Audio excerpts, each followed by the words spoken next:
This is Manthan from Scrapingdog.com, and in this tutorial I will explain you how you can scrape people also ask section from Google using a Google search API.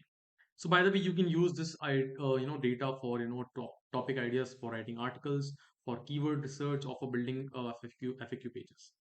I have also written an article on how you can use Python and Google, Scraping Dog's Google search API to extract people also ask section from Google. I will be mentioning the link into the description section. So let's scrape this data with our dashboard.